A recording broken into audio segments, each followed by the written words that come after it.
Don't talk to me. I'm tired. When I told my husband, who had just returned from work, that dinner was ready, that's what he snapped back with. Seeing me at a loss for words, he sighed. Really, you have it easy. I bet you've never considered what I'm thinking or doing. Being a good husband isn't a walk in the park. My once calm and gentle husband seems to have vanished. His cold gaze pierces me. He knocked back the icy beer I'd set out for him in no time flat, then disappeared into our bedroom. From that moment on, it was as if I didn't exist to him. Every word out of his mouth seemed to cut deeper than the last. Things like, Nicole, since you're working part-time, you should handle all the housework. And you're bringing in money now, so don't expect me to chip in for expenses. Just like that, I found myself saddled with all the housework, and he didn't contribute a single cent to our living costs. Our only means of communication were messages over text, most of which he never even bothered to open.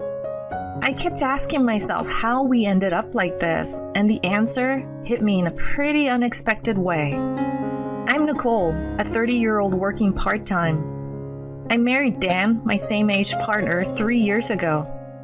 We were set up by a friend who thought we might hit it off, and they were spot on. We clicked instantly and bonded over our shared love for books and our similar ways of thinking.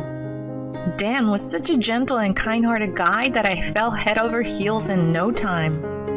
After several dates, I was the one who suggested we make it official. Dan was on the same page, and we jumped into a relationship full of joy and excitement. We've managed to navigate our way this far without any big blowouts or fights. We've got a pretty fulfilling marriage, except for one big hiccup. That's Dan's work situation. He's stuck in a textbook exploitative company, working unpaid overtime, getting called in on his days off without a moment's notice. There's a never-ending round of work parties disguised as client entertainment, and Dan always comes home exhausted. Hey, Dan, are you sure you're okay with this? How about considering a company where you can actually catch your breath? Well, yeah, but I'm in the middle of a major project. Plus, it seems like my boss is expecting a lot from me.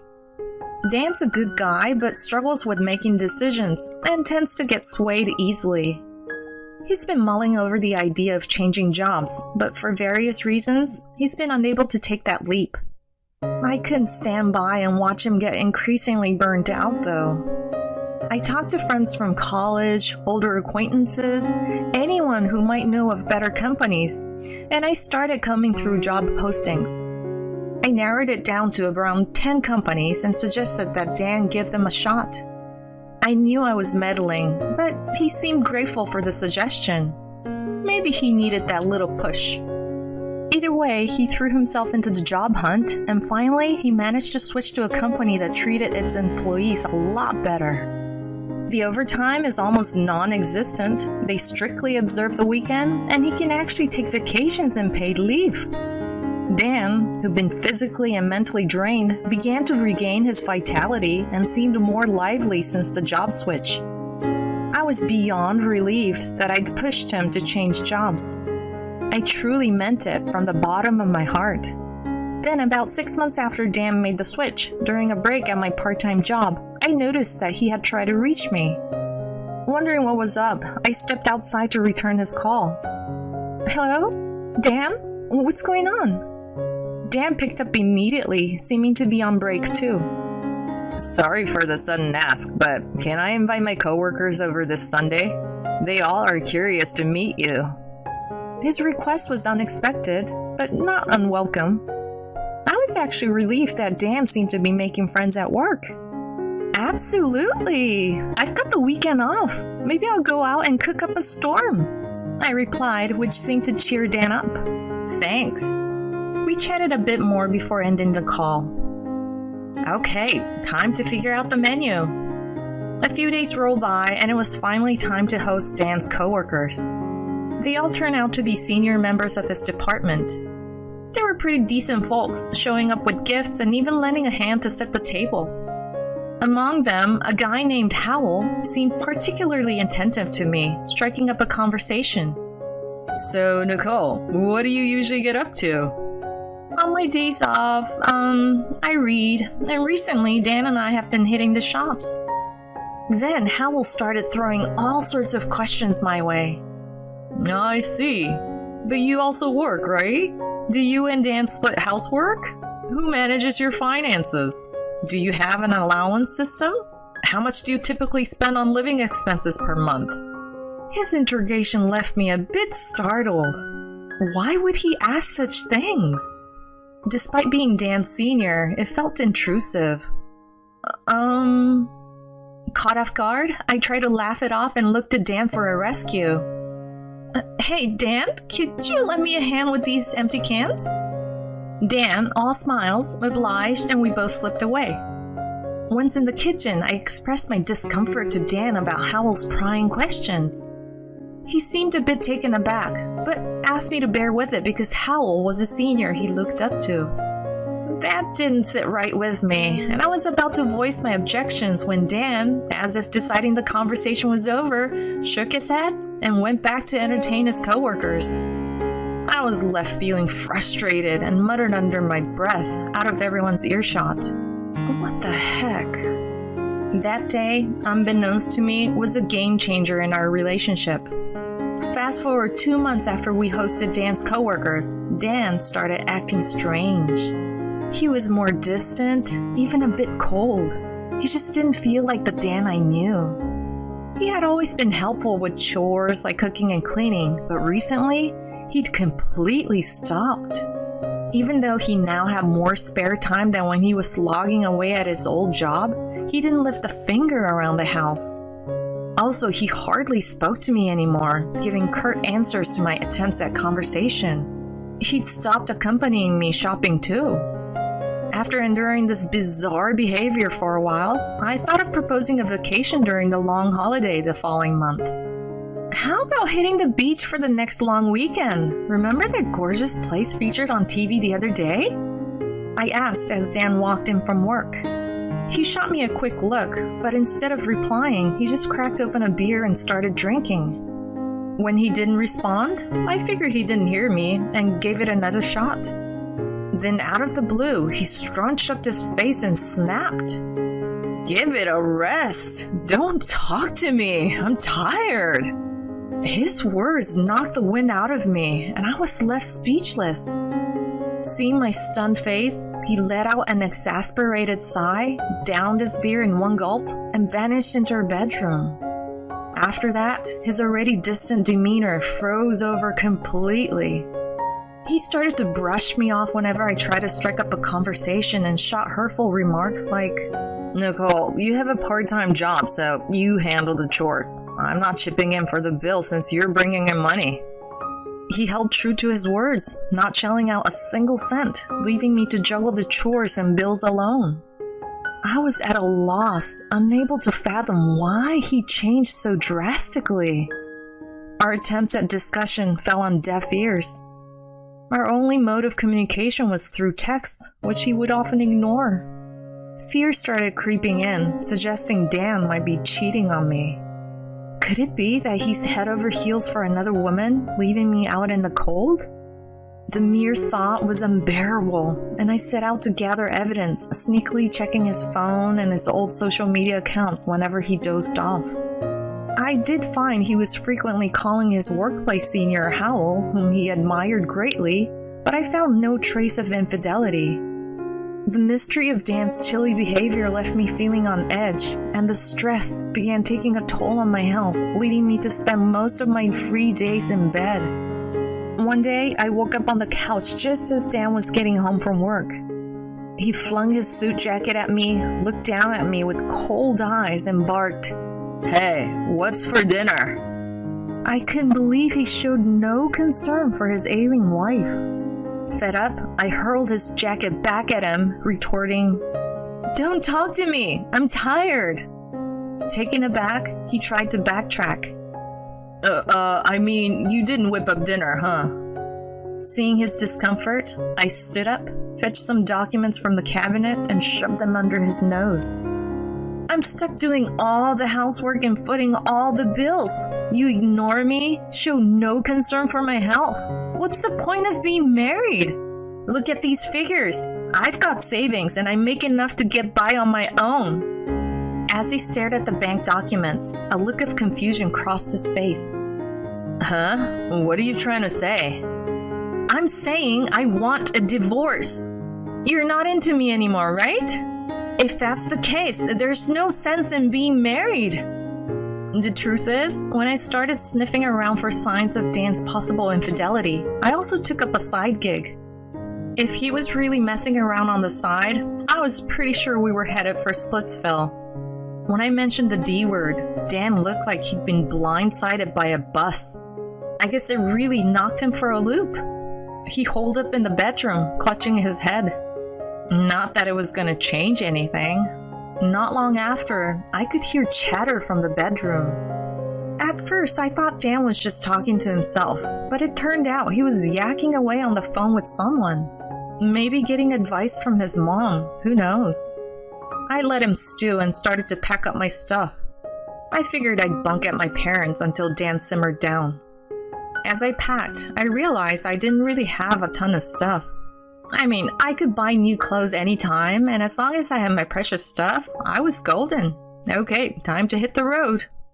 Just as I was about to blow this popsicle stand, the doorbell rang. Talk about lousy timing. Already at the front door, I opened it with a sigh. And boy, was I floored by what I saw next. There, dressed to kill in a sharp suit and holding a bunch of roses, was Howell. Why in the world was Howell here, and all decked out? While I was gobsmacked, Dan, who was supposed to be on the phone in the bedroom, came barreling out. He started with a smile, but that faded into a look of utter confusion. Oblivious, or just ignoring the awkward situation, Howell gave me a warm smile and said, "Nicole, I've come to sweep you off your feet." Both Dan and I let out an incredulous, "What?" Dan snapped out of it before me and let loose. "Oh, I get it, Nicole. You're sneaking around with Howell, and that's why you're talking about divorce." I was about to set Dan straight on his wildly incorrect accusation, but Howell got there first. "Nicole cheating? No way. I admit, I'm sweet on Nicole. Fell for her the first day we met at this house." Howell continued, getting all nostalgic. "I wanted to go steady with her, but you were cramping my style, Dan. If you two split though, that's another story." Howell shot Dan a loaded look. Something seemed to click for Dan, his voice shaking.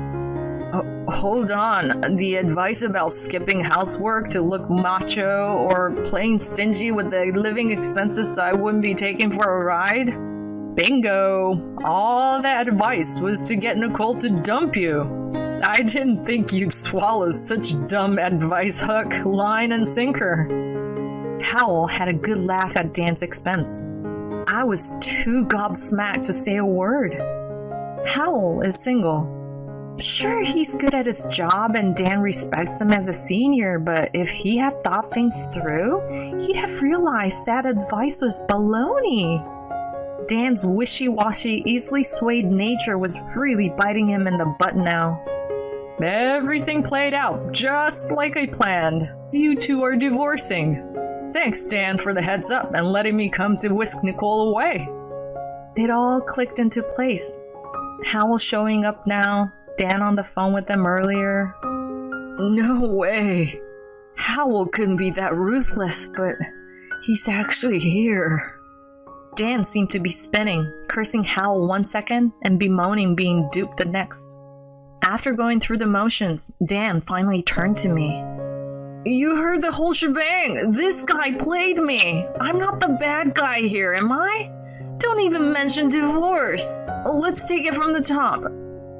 Dan shot me this weird half-laugh, half-cry look, but my mind was already made up. I don't need a dim-witted husband who'd rather believe some colleague over his wife. Hearing this, Dan, looking crestfallen, busted out laughing as if he'd lost it. Tears welled up in his eyes. Why on earth did he think I'd call off the divorce? Fed up with the drama, I grabbed my stuff to split, but Howell's blocking my way, eyes brimming with tears for reasons I couldn't fathom. I'm over the moon. Nicole, you picked me over Dan. His triumphant laugh was soon replaced with a dead serious face. Nicole, I love you. Please, be mine. Not a chance! Why in the world would I pick you? You're creepy! You started this whole mess! I'll despise you forever! When I spit this out, Howell, Mr. Confidence a second ago, was dumbstruck. Could you please just leave? If I see your face again, I'm calling the cops. Actually, I'm doing it right now. You make my skin crawl. Anger coursing through me, I whipped out my phone. Maybe it was the threat of calling the cops, but Howell's smug attitude changed in a flash, and he whimpered, "Please, anything but that," before hightailing it out of there. A month later, Dan and I were officially over and done. It all went down quicker than expected, thanks to my mother-in-law who persuaded Dan to agree to the divorce after she got the lowdown. Dan finally came to grips with what he'd done and apologized. For a moment there, I thought maybe if he was genuinely sorry, we could try again. But hearing about his shenanigans since then, any such feelings evaporated. Seems like after our split, a buddy introduced Dan to a woman and he drove right in. Another buddy introduced him to another woman and he started seeing her too. I knew he was a pushover, but this was beyond belief. Of course, it came to light that he was two-timing them, and the whole thing exploded in a crowded place. What a sorry spectacle. I made a promise to myself to erase Dan from my life. Since then, I haven't run into Howell, the cause of all this chaos. He must be terrified of being reported. From what I heard, he was so rattled by everything that he started blowing off work and got canned. He's since fallen off the grid. As for me, I decided to cut all ties and move far away. I'm now making more from my work-from-home gig than my part-time job, so moving wasn't a big deal. I found myself living solo for the first time in a while. Thought it'd be lonely, but it's been anything but. I work when I feel like it, eat when I'm hungry, and chill when I want to. Life's never been better. From now on, I'll forget about these losers and live for myself. That's what I was thinking, sipping my post-dinner coffee. I'm going to marry the woman I cheated on you with, and I want a divorce. My husband said this without hesitation. And finally, he said something like this. And because I'm getting married again, I need you to look after my parent. What? I'm counting on you, okay? My mother-in-law, who do not blame her own son for having an affair and try to depend on me. I cannot be with such insane people. So I told them something. Then my mother-in-law turned pale and apologized to me sincerely. I am so sorry. My name is Vicky. I'm 40 years of age and works a part-time job. My husband Andy and I have been married for about 16 years. We met through work. We were co-workers at the same company. We started working together on the same project and went out for drinks. We grew closer and ended up dating. My husband was 5 years older than me, and from my point of view at the time, he seems to be a mature man. He was funny and cool, and I fell in love with him at once. We then went on several dates and ended up having a relationship. And after about a year of dating, he proposed to me and we got married. I was very happy to marry the man I loved. I was only 24 years old at the time, but I still decided to get married. So I guess I really loved him. After that, I was happily married with my husband and working together. Then, after 3 years of marriage, our son Daniel was born. He was so cute, thinking he was an angel when he was just born. We were happy, and we were building a good family. I resigned from my job after the birth to focus on raising our son. I thought it was good that I quit my job because I was able to spend a lot of time with my son. And I had a rather good relationship with my in-laws. Every time I went to visit my in-laws, they smiled kindly at me and made me feel comfortable. I thought that I was really living a happy married life. My parents-in-law are very fond of their grandson Daniel. They often came to our house and we went to visit them. Then my husband made this suggestion. Would you like to move in with my parents? So that Daniel and my parents will see each other every day. We could live in a big house without paying rent. I thought that was a good idea. Because my in-laws and I had a good relationship at that time. My son is going to grow up. Then it would be better for him to live freely in a bigger house. I thought so and agreed to live with them. However, I regretted my decision at the time. At first, I thought that living together with them was going very well. My parents-in-law seemed very happy to be able to live with their grandchildren. And my husband seems relaxed to be back in his parents' house. I tried my best to do housework as a housewife. My parents-in-law and my husband never complained to me. My son grew up to be a good boy, and we all watched him grow up. However, there was something that bothered me. My parents-in-law spoiled my son too much. They bought him everything he wanted and gave him allowance without our permission. I saw this and thought it was not good for my son. I felt it was not good for his education. So one day, I told my parents-in-law, "Can you please not buy Daniel too many things?" When I said this, my in-laws' eyes widened and they became angry. "You are depriving us of a joy of spending time with our grandchild." Do you think you are the only one raising him? They were the ones who yelled at me like that. But as a mother, I wanted to educate him properly, so I didn't take a step back. I didn't mean it like that. Of course you're free to play with Daniel. I'm just asking you not to buy things for him without permission. You know, if Daniel wanted something, you'd buy it for him, wouldn't you? Yes, and how will you take the responsibility if we don't buy it, and it makes him sad and he doesn't like us? It seems that the in-laws buy things for their grandchild because they want him to like them. But what if that makes my son selfish? How are they going to take responsibility? The parents-in-law are very kind. I will explain to Daniel that his grandparents is very kind and loves him. Please don't buy him anything like that. Even though I had said all that, my in-laws did not seem to be convinced. When my husband came home from work, they started talking to him as if it was my fault. "Vicky told me not to play with my grandchild. She wants to be alone with him. She wants to fend to him all for herself." I was surprised to hear my in-laws say something completely different, and my husband took them at their word. Hey, what's going on? You're being mean to my mom and dad. Just wait a minute. I didn't do anything like that. I gave my husband a good explanation. I said I wanted them to stop buying him too much stuff for the sake of our child. But my husband believed what my in-laws said, not what I said. Don't be silly. Don't lie to me like that. I'm not lying. Then you are saying my parents are lying. My husband's eyes widened and he became too angry. In the end, no matter how much I tried to explain, he believed my in-laws' side of the story. I never thought you were such a terrible woman. Since then, my husband and my in-laws have been cold toward me. Your food tastes bad. You serve fish too often. Don't treat us like we're old people, you idiot.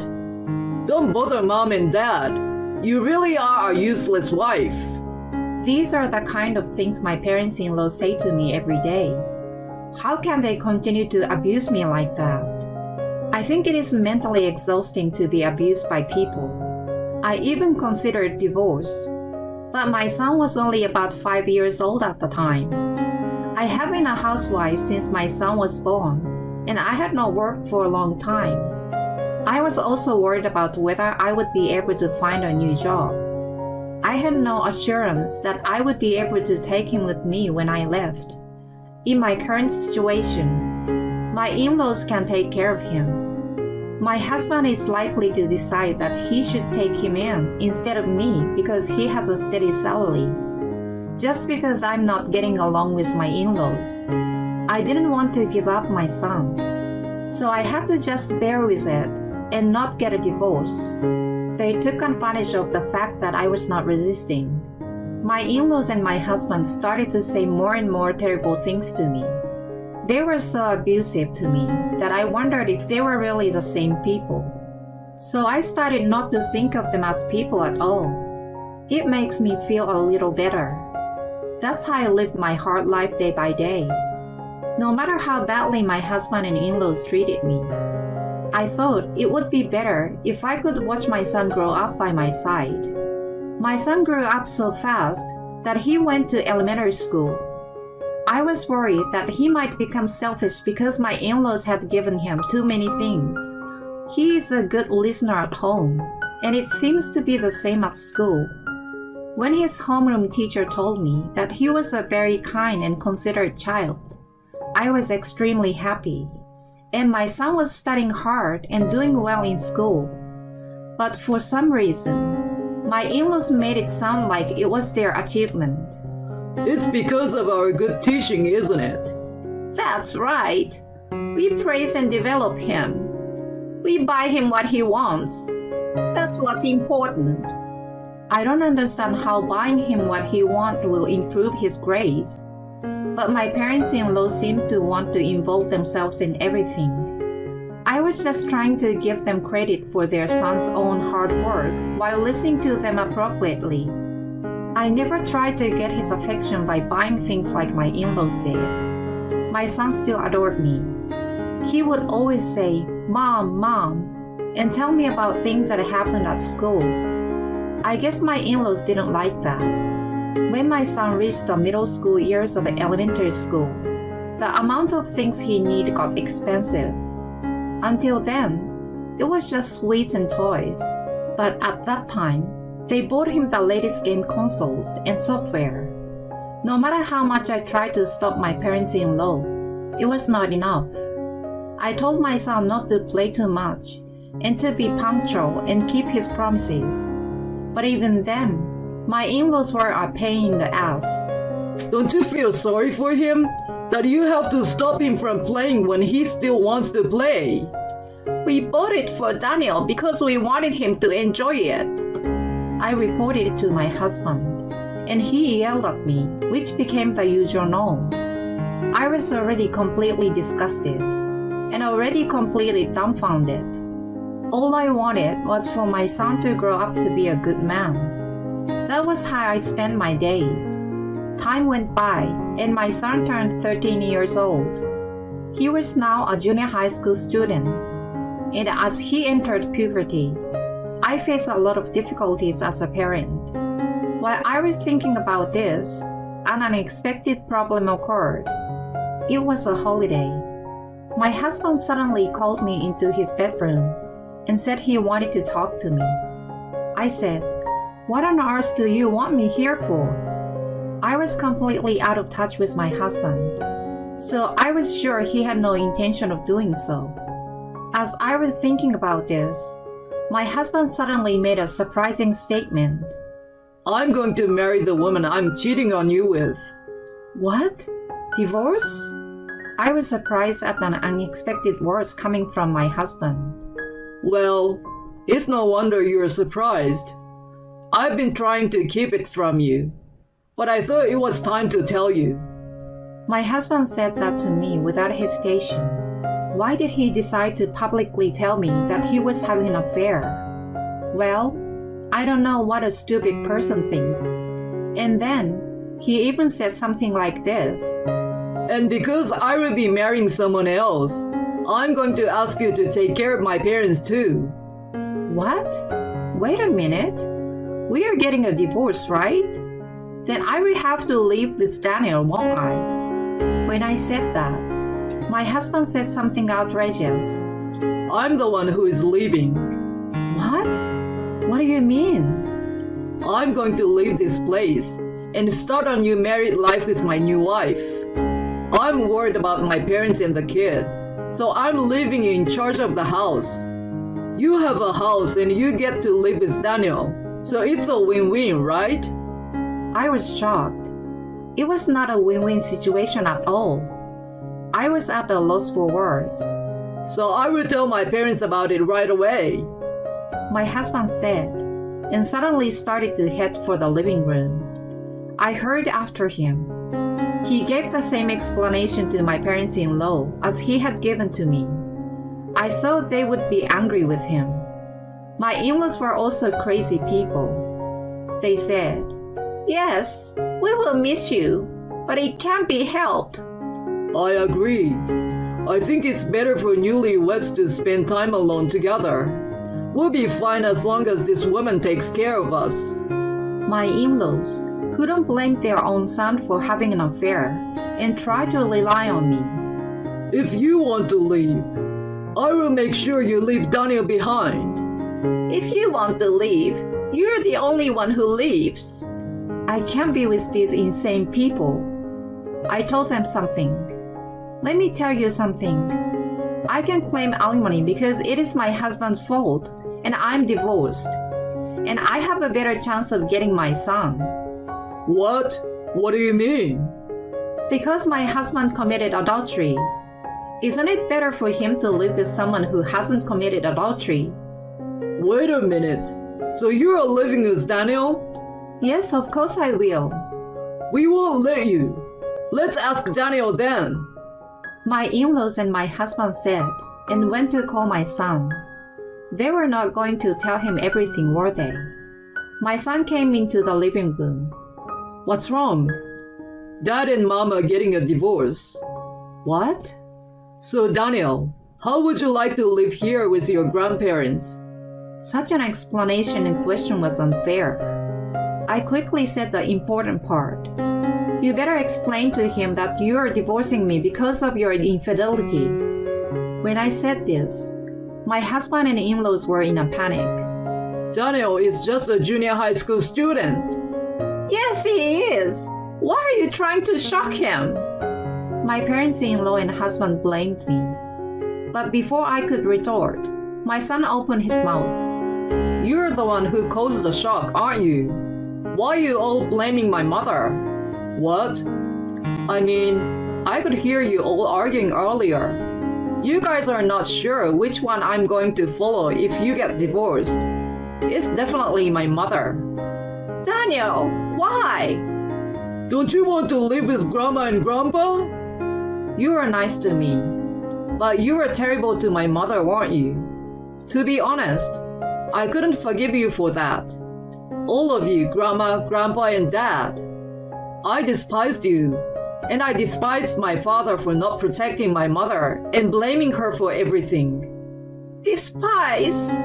My in-laws looked shocked. Anyway, I have one answer. I'm living here with my mother. From now on, I'm going to take care of her. Daniel, I was so happy that my son was on my side. Then my in-laws turned pale and did their best to apologize to me. We are so sorry. I apologize, so please don't leave this house. I don't want my grandchild to leave. My parents-in-law pleaded with me, and my husband. Please, you guys stay here.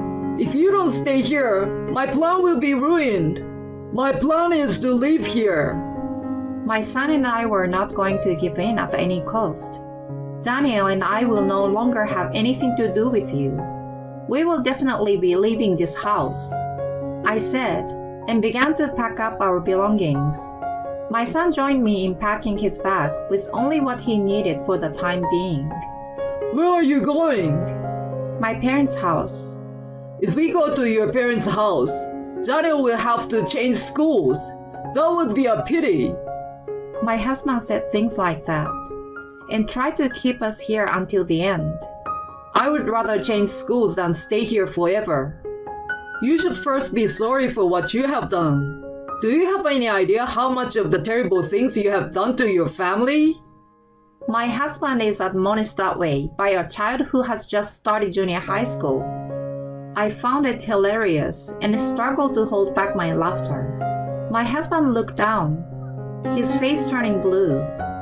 My parents-in-law were so exhausted that they just slumped down on the floor. My son and I left the house, with him by my side, and drove to my parents' house. I then hired a lawyer and demanded a divorce from my husband, alimony and child support. Of course, I also demanded alimony from the adulterer. My husband thought that if we stayed with his parents, he would not have to pay child support. However, everything did not go as planned, and as a result, he had to pay alimony and child support. In addition, the adulterous partner told him that the story was different, and he was eventually dumped. He is currently staying with his parents and putting most of his income towards alimony and child support. By the way, I told my in-laws' neighbors about the incident. I also sent a content-certified letter to my ex-husband's workplace. People around my ex-husband know about the affair. My ex-husband and in-laws are being looked at coldly by everyone around them. They have been cut off from almost everyone and have become isolated. My ex-husband was told by his parents, "It is your fault. It has become impossible for us to see Daniel." I heard that he was stuffed. My earnings have made you guys rich until now. My ex-husband sent me a message saying sorry, and that he wanted to get back together with me. I only read the messages and blocked my ex-husband. I also blocked all incoming calls so that he could not contact me at all. And after I went back to my parents' house with my son, I started working as a clerk at the company that my father knew. Now I'm raising my son as a single mother with the support of my parents. My son has remained a kind-hearted child despite all that has happened. He seems to be adjusting well to his new school. I will continue to work as hard as I can and watch my son grow up.